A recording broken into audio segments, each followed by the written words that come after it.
Hello everybody and welcome back to my channel Snehal Spear. तर मी गेले 5 वर्ष झाले UK मध्ये राहते आणि मी इकडे डिफरंट स्कूल्समध्ये काम केलं आहे. मी एका एजन्सीमध्ये काम करते जे टीचर सप्लाय करते वेगळ्या स्कूल्समध्ये. तर मला UK मध्ये मी ऑलमोस्ट 5 to 6 ज्या एरियामध्ये मी राहते, ज्या टाउनमध्ये मी राहते त्या टाउनच्या आजूबाजूच्या मी ऑलमोस्ट 5 to 6 स्कूल्समध्ये प्रॉपर काम केलेलं आहे ऑलमोस्ट फॉर 3.5 years. आणि मी एका स्कूलमध्ये प्रॉपर एका वर्षासाठी एक टीचर म्हणून पण काम केलं आहे. तर मी स्कूल लाईफ UK मध्ये खूप जवळून बघितली आहे. आणि मी इंडियामध्ये पण टीचर होते. तर इंडियामध्ये मी 11 years काम केलं. मी पुण्यामध्ये काम केलेलं आहे आणि मुंबईमध्ये. तर मला जेव्हा मी इकडे आले जेव्हा मी UK मध्ये शिफ्ट झाले तर मी जॉब शोधत होते की मी टीचिंग फील्डमध्ये कसं एंटर होऊ इकडे.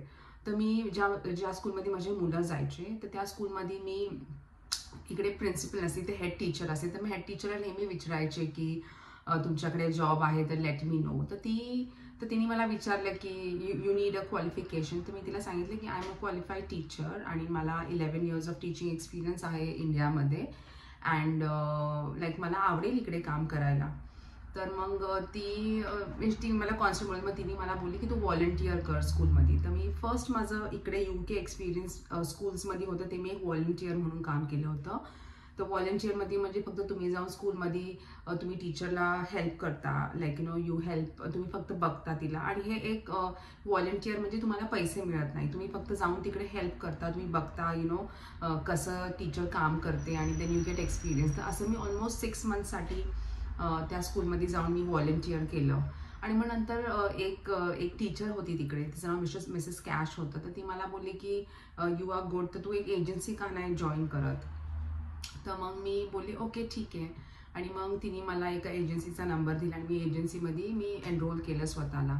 आणि मग त्या एजन्सी थ्रू मला डिफरंट स्कूल्समध्ये जॉब करायला भेटले इन अराउंड मेकल्सफील्ड.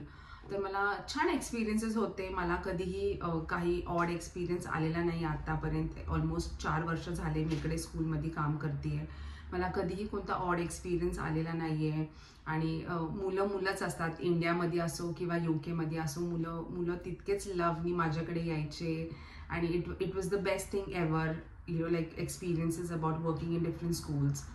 तर मला खूप सारे इंस्टाग्रामवर मी एक रील टाकला होता रिसेंटली, जेव्हा मी सांगितलं होतं की अबाउट UK मील्स आणि UK मध्ये जॉब्स तुम्ही कसे अप्लाय करू शकता if you are a teacher. तर मला खूप लोकांचे त्या इंस्टाग्राम रीलवर आणि DMs पण आले होते की तू तिकडच्या स्कूल्सबद्दल आम्हाला माहिती दे, आम्हाला खूप आवडेल ऐकायला. आणि माझे रिलेटिव्स पण, माझे कझिन टीचर आहे किंवा माझे फ्रेंड्स पण जे टीचर्स वगैरे आहेत त्यांना ते पण मला नेहमी विचारायचे की तू वेगळे इन्फॉर्मेशन दे आम्हाला. We would love to know about schools in the UK आणि कसं ते मुलांना शिकवतात आणि इकडे एक्झाम्स असतात की नाही. सगळ्यात इम्पॉर्टंट होतं, सगळेजण माझे फ्रेंड्स हेच विचारतात की UK मध्ये मुलांना एक्झाम्स असतात का. तर मी म्हटलं की आय मेक अ व्हिडिओ ज्याच्यामध्ये मी सांगेल की UK मध्ये एक्झाम्स असतात का मुलांना, इकडे सेफ्टी काय प्रोसिजर आहे अबाउट सेफ्टी इन स्कूल्समध्ये, इकडे जेवण मुलांना देतात तर त्याचं काय आहे, आणि इकडे सेफ्टी मेजर्स कसे आहेत basically in schools in the schools in UK. तर हा माझा व्हिडिओ तुम्ही एंडपर्यंत बघा and if you feel it is a good video just like my video and let's see how it goes on. तर सगळ्यात पहिला मला सगळ्यात जास्त जे लोक विचारतात एक क्वेश्चन म्हणजे की UK मध्ये मुलांना एक्झाम्स असतात का आणि होमवर्क असतं का, आणि त्यांना आपल्या इंडियामध्ये मुलांना मोठ्या मोठ्या बॅग्स आहेत तर बॅग्स असतात का. तर इन दॅट टर्म्स मी खरं सांगते मला असं वाटतं की खरंच UK system is very good in terms की मुलांना काहीच होमवर्क नसतं इकडे. आणि इकडे एक्झाम्स पण नसतात. एक्झाम्स असतात म्हणजे असं नाही की एक्झाम्स नाही आहेत, पण it is just an assessment. म्हणजे मुलांना माहिती नाही आहे की ती एक्झाम झाली और इवन पेरेंट्सला माहिती नसती, बट टीचर्स फक्त एक असेसमेंट असतं आणि त्या असेसमेंटच्या बेसिसवर आपण मुलांना ग्रेड नाही करत. इकडे ग्रेडिंग सिस्टम नाही आहे. You just like if it is English तर तुम्ही फक्त इंग्लिशमध्ये तुम्ही त्या मुलाला एक छोटंसं एसे लिहायला सांगणार, और तुम्ही मुला you can ask the child to write anything what he feels he is interested in, आणि त्या बेसिसवर मुलांना फक्त एक असेसमेंट असते आणि you write what the teacher thinks about the child. आता मॅथ्समध्ये, आता एक्झाम्पल मॅथ्समध्ये तुम्ही त्यांना पैसे शिकवता, your teaching about UK currency, तर तुम्ही एक छोटीशी शीट देणार, जस्ट एक normal sheet. It is not very big, की असं नाही की 20 मार्काचा पेपर आहे किंवा 50 मार्काचा पेपर आहे, असं काही नाही आहे. मे बी एक छोटंसं शीट, आणि मार्क्स पण नसतात त्याला. Basically there is no numbering system की आउट ऑफ 100 किती मिळाले, आउट ऑफ 20 किती मिळाले, असं काहीच नाही आहे. इट इज जस्ट बेसिकली एक शीट ऑफ पेपर असतं, त्याच्यावर करन्सीज लाईक एक्झाम्पल 20 पाउंड्स. तर तुम्ही लाईक एक्झाम्पल मी सांगते, यू मेक 40 रुपीज. तर 40 रुपीज तुम्ही कसे बनणार, तर तो करन्सी नोट्स आहे, you circle how many 10s you will take and how many 5s you will take. इतकं सिम्पल असतं. असं काही नाही की मुलांना प्रेशर येऊन और पेरेंट्सला स्ट्रेस करायचं आहे घरी, की यू हॅव टू टेक मुलांचा अभ्यास घेणं कंपल्सरी आहे, असं काही नाही आहे. आणि असं का आहे इकडे, कारण की इकडे खूप पेरेंट्स वर्किंग पेरेंट्स आहेत. काही पेरेंट्स लाईक 9 to 5 जॉब करतात, किंवा काही पेरेंट्स ॲक्च्युअलमध्ये लाईक माझ्या क्लासमध्ये एक मुलाचे डॅडी होते, ते सकाळी 7:30ला जायचे ऑफिसला आणि संध्याकाळी 6:30ला यायचे. तर that father didn't have time to त्या मुलाचा अभ्यास घ्यायला टाईम नव्हता. आय अंडरस्टँड, इंडियामध्ये आपण ट्युशन्सला वगैरे पाठवतो मुलांना. आपल्याला एक ऑप्शन आहे, ट्युशन्स आहेत. आपण आपल्या मुलाला पाठवतो आणि you are sorted, tuition teacher सगळं करून घेते. पण UKमध्ये ट्युशन सिस्टम अलाउड नाही आहे, आणि असले तरी ते it is way too expensive. एका तासाचे ऑलमोस्ट 2,000 रुपये, आणि काही पेरेंट्स अफोर्ड नाही करू शकत आणि करतच नाहीत. म्हणजे मी आत्तापर्यंत बघितलेला, आत्तापर्यंत माझ्या एक्सपिरियन्समध्ये मी कधी बघितलं नाही की मुलं ट्युशनला जातात आहेत. तर हे स्कूलमध्येच सगळं टीचर करून घेते, म्हणजे तुम्हाला काहीच करायची गरज नाही आहे. इवन तुम्हाला जर मुलांना घरी येऊन शिकवायचं, तर you have to ask the teacher की आज तुम्ही स्कूलमध्ये काय शिकवलं, आणि मी जर माझ्या मुलीसाठी करायचं तर मी काय घेऊ शकते. आणि मग टीचर कॅन प्रोव्हाइड यू, म्हणजे टीचर प्रोव्हाइड करते तुम्हाला प्रिंटआउट्स देतात, किंवा books she can recommend you. तर होमवर्क असं काही नसतं. वीकमध्ये फक्त एक शीट येते, ते पण बुधवारची येते. म्हणजे माझ्या स्कूलमध्ये मी बोलतेय, वीकमधून फक्त एकदा एक शीट येते, ते पण बुधवारची येते. आणि तुम्हाला 5 दिवसाचा टाइम देतात ती शीट कंप्लीट करायला, आणि ते सगळं ऑनलाईन आहे. इफ यू वॉन्ट, तुम्ही हार्ड कॉपीवर तुम्ही सम्स मॅथ्स किंवा इंग्लिश, फक्त मॅथ्स आणि इंग्लिशचं येतं, बाकी दुसरं कोणत्या सब्जेक्टचं तुम्हाला करावं नाही लागत. आणि शीट्स येतात, आणि तुम्ही इधर it is a hard copy, तर तुम्ही शीट्सवर करून तुम्ही टीचरला पाठवू शकता as and Wien you want, किंवा ऑनलाईन फोनवर असतं, तर तुम्ही फक्त मुलाकडनं एक अर्धा तास बसून तुम्ही ते कम्प्लीट करू शकता. तर होमवर्क असं एक्झॅक्टली जस्ट एक शीट, म्हणजे वीकमधून फक्त एक शीट असते, तर विच इज फेअर इनफ. हे आहे प्रायमरीसाठी. पण सेकंडरीसाठी जर तुम्ही बोलले की इयर 7 पासून पुढे, तर हो, तिकडे मुलांना होमवर्क असतं. ओके, आणि बऱ्यापैकी होमवर्क असतं. म्हणजे माझ्या मुलीला वीकमधून ऑलमोस्ट 4 वेळेस होमवर्क येतं, आणि तिला एका टाईममध्ये ते कम्प्लीट करावं लागतं. तर सेकंडरीमध्ये आहे, पण मी प्रायमरीमध्ये शिकवते, म्हणून मी प्रायमरीचं तुम्हाला सांगते की प्रायमरीमध्ये होमवर्क बिलकुल नसतं. आणि असेसमेंट असते, but it is not a grading assessment. म्हणजे तुम्हाला ग्रेड्स नाही मिळत की A आहे किंवा B आहे किंवा C आहे, जसं इंडियामध्ये असतं. आणि सेकंड, मला खूप लोक हे विचारतात की इतकी थंडी, तर मुलांना तुम्ही कसं सेफ ठेवता. UKमध्ये काय सिस्टम आहे ज्याने तुम्ही स्कूल्स वॉर्म ठेवता. आणि ते माझी मम्मी पण मला सारखी विचारायची की अगं तिकडे इतकी थंडी, तर मग मुलं तू कशी तुझ्या क्लासला तू कसं गरम राहतं तुझा क्लास.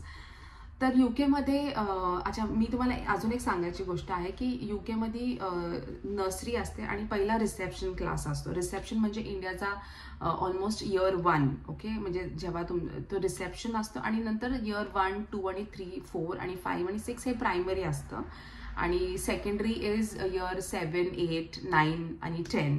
ओके, तर जे रिसेप्शन, तर मी रिसेप्शनची टीचर आहे. तर रिसेप्शनमध्ये मुलं कार्पेटवर बसतात, म्हणजे खाली बसतात. म्हणजे बेंचेस असतातच क्लासमध्ये, पण मुलं खाली बसतात टीचरच्या समोर. म्हणजे टीचर पण खाली बसते आणि मुलं पण खाली बसतात.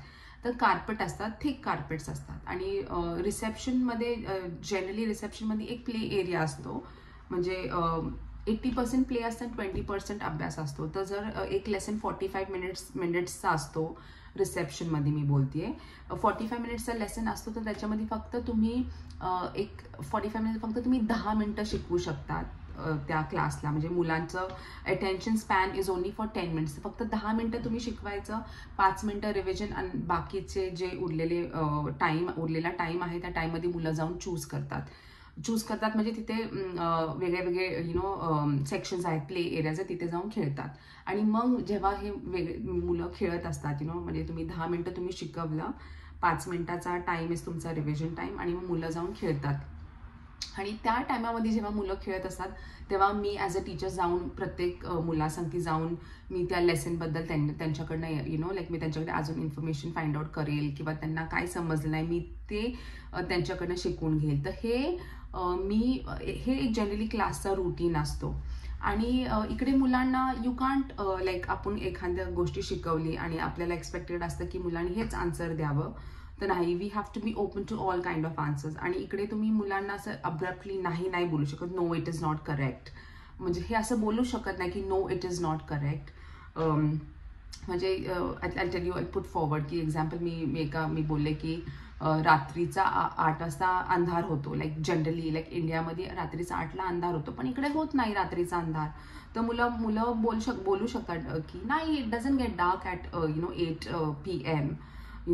तर हे ट्रू आहे. तर त्या टायमाला तुम्ही मुलांना डिरेक्टली हे नाही बोलू शकत की नो यू आर रॉंग, पण तुम्ही एक अशा वेमध्ये पुट करू शकता ती गोष्ट की yes you are right, but when it is winters it does get dark at 8 PM. म्हणजे तुम्ही you not telling the child that it is, म्हणजे तुम्ही त्या मुलाला हे नाही सांगते की ते चुकीचं आहे, आणि तुम्ही हे पण बोलत नाहीये की ते बरोबरचं आहे. तो तुम्ही डिरेक्टली मुलाला तू रॉंग आहेस हे सांगू नाही शकत. तर हे आहे. आता कमिंग बॅक टू आर की थंडीचं कसं करता. तर UK मध्ये एव्हरी स्कूलमध्ये खूप चांगलं हीटिंग सिस्टम आहे. It is the bestest heating system ever, आणि ते it is checked every day. Okay, तर हीटिंग सिस्टम आणि ते सगळं टाईल्सच्या खाली म्हणजे फ्लोरिंगच्या खाली आहे. म्हणजे मुलं खेळतात, इट इज ऑल फ्लोरिंगच्या खाली. म्हणजे तुम्ही कधी पण फ्लोअरवर बसले तर इट इज वॉर्म.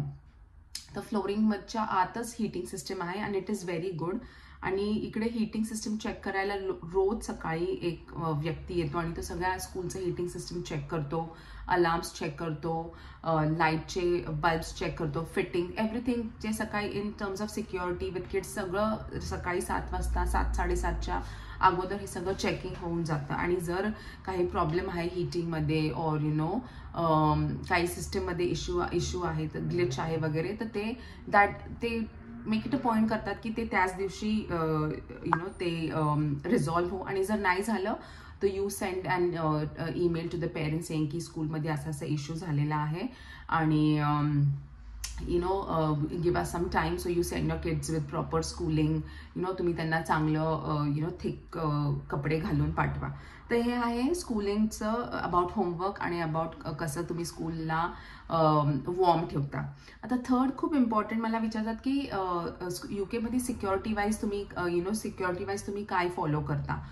तर UK स्कूल्समध्ये 2 इम्पॉर्टंट अलार्म्स वाजतात. आता मी इंडियामध्ये काम केलंय 11 वर्ष ऑलमोस्ट, पण माझ्या या 11 वर्षाच्या करिअरमध्ये कधीच मी फायर अलार्म वाजलेला स्कूलमध्ये ऐकला नाही. आणि आम्हाला कधी एक ड्रिल नाही झाली की एक फायर ड्रिल प्रॉपर झाली की जेव्हा जर फायर लागलं तर तुम्ही काय करणार आहात, व्हॉट पॅनिक सिच्युएशनमध्ये तुम्ही कसं त्याला फेस करणार आहात.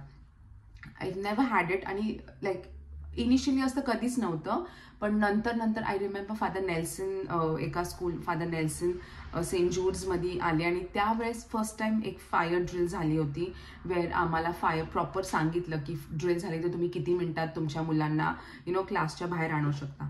तर UK मध्ये 2 इम्पॉर्टंट टाइप्स ऑफ ड्रिल्स असतात, आणि फायर ड्रिल खूप इम्पॉर्टंट आहे UKच्या स्कूल्समध्ये, कारण की इकडे स्कूल्स मोस्टली वुडनी बनतात. UK मध्ये फायर अलार्म सिस्टम खूप चांगलं आहे. म्हणजे आणि एव्हरी 15-20 डेजमध्ये एक ड्रिल असतं, आणि आम्हाला जस्ट 2 मिनिट्सच्या टाईममध्ये आम्हाला आमचे सगळे मुलं कलेक्ट करून एका फ्री स्पेसमध्ये जायचं असतं. तर त्याच्यामधला एक अलार्म आहे fire alarm, which is very which is very important. कारण की मी तुम्हाला सांगितलं की इकडे स्कूल्स वूडनी बनलेले आहेत, तर इकडे आग वगैरे पकडणं खूप कॉमन आहे. आणि इन सेफ्टी रिझन्स तर इकडे फायर डोर्स, मोठे मोठे फायर डोर्स आहेत आणि क्लासेस आर कनेक्टेड. म्हणजे असं नाही आहे की एक क्लास तर त्याचा एकच डोर आहे, नाही. त्याला एक मोठा क्लास आहे आणि त्याला एक फायर एक्झिट कंपल्सरी असतं आणि एक छोटंसं एंट्री आहे. तर फायर एक्झिट आणि हे डोर्स जे आहेत, fire doors, they are checked every morning. म्हणजे सकाळी आम्ही जेव्हा जायचो तेव्हा स्कूलला, तेव्हा हे फायर ड्रिल, फायर अलार्म बघणारे किंवा मी तुम्हाला सांगितलं इलेक्ट्रिसिटी, हे येणार आणि तो प्रत्येक डोर चेक करणार. म्हणजे करणार लाईक इट इज लाईक बोलतात ना, बायबल आहे त्याच्यासाठी, की तो सकाळी येऊन ते फायर डोर्स चेक करणार म्हणजे करणार. तर पहिला आहे फायर अलार्म. ते मी तुम्हाला सांगितलं एव्हरी 15 days एक ड्रिल असतं की जर फायर झालं तर तुम्ही कसं आणि डिफरंट सिच्युएशन्समध्ये कधी आम्हाला सांगतात की आज ड्रिल आहे अँड वी आर रेडी, आणि कधी कधी आम्हाला सांगत नाही की आपण कोणत्याही अनमॅनेजेबल सिच्युएशनमध्ये असतो. म्हणजे कधी कधी मुलांनी शूज नसतात घातलेले, थंडीच्या दिवसामध्ये मुलांनी कोट नाही घातले, पण तुम्ही त्याच सिच्युएशनमध्ये कसं तुम्ही तुमच्या मुलांना 2 मिनिटांमध्ये एका ओपन स्पेसमध्ये जातात, तर ते एक खूप मोठं टास्क आहे. आणि सेकंड अलार्म म्हणजे हे पण एक खूप इम्पॉर्टंट, आणि मला वाटतं की इंडियामध्ये पण हा अलार्म असायला पाहिजे, आणि हा आहे इन इव्हॅक्युएशन ड्रिल. तर आपण इव्हॅक्युएशन ड्रिल ऐकले, जेव्हा तुम्ही fire is an evacuation drill, जेव्हा तुम्ही तुमच्या क्लासच्या मुलांना आउट ऑफ द स्कूल घेऊन जाता, म्हणजे प्रिमायसेसच्या बाहेर घेऊन जाता. बट इन इव्हॅक्युएशन ड्रिल म्हणजे जेव्हा तुम्ही तुमच्या मुलाला क्लासमध्ये घेऊन येता. एक्झाम्पल, तुम्ही तुम्ही जर तुमच्या क्लासच्या बाहेर जर हा अलार्म वाजला, तर तुम्ही तुमच्या मुलांना कलेक्ट करून कसं तुम्ही तुमच्या क्लासमध्ये, ह्याला इन इव्हॅक्युएशन ड्रिल्स असं बोलतात. आता इन इव्हॅक्युएशन ड्रिल्स म्हणजे जर तुमच्या स्कूलमध्ये एक अनवॉन्टेड ट्रेसपासर आला, म्हणजे आजकाल आपण किती अमेरिकेमध्ये वाचतो की ह्या स्कूलमध्ये असं झालं, I don't want to use a word, ह्या स्कूलमध्ये इन टर्म्स ऑफ सिक्युरिटी कोणीतरी आत घुसलं आणि XYZ केलं, तर तसं न होण्यासाठी हे इन इव्हॅक्युएशन ड्रिल्स इकडे करतात. आणि इवन इफ इट इज की कोणी एंटर झालं स्कूलमध्ये, और की लाईक एक गॅस लीक झाला which is not safe for kids, तर that is an in evacuation drill. तर ह्या ड्रिलमध्ये जर एक्झाम्पल मुलं खेळत असेल, इवन इफ इट इज स्कूलच्या बाहेर किंवा क्लासरूमच्या आतमध्ये, तर तुम्ही त्यांना एका क्लोज्ड एरियामध्ये घेऊन जाता वेअर तुम्ही, आणि विंडोजच्या लांब जिथं कोणी तुम्हाला बघू नाही शकत, अशा एरियामध्ये तुम्ही तुमच्या मुलांना घेऊन जाता. तर हे 2 अलार्म्स खूप इम्पॉर्टंट आहेत. Like they mandatory. मला वाटतं इंडियामध्ये पण हे कॉन्स्टंट असायला पाहिजे मुलांना. फायर ड्रिल्स आणि इन इव्हॅक्युएशन ड्रिल हे खूप इम्पॉर्टंट आहे. तर युकेमध्ये हे 2 ड्रिल्स डेफिनेटली खूप महत्त्व देतात इकडे ॲज स्कूल प्रोफेशनल्स. आणि it is the safety for the kids, आणि पेरेंट्सला पण एक एश्युरन्स आहे की माझा मुलगा किंवा माझी मुलगी जेव्हा स्कूलला जाते तेव्हा she is in a safe atmosphere.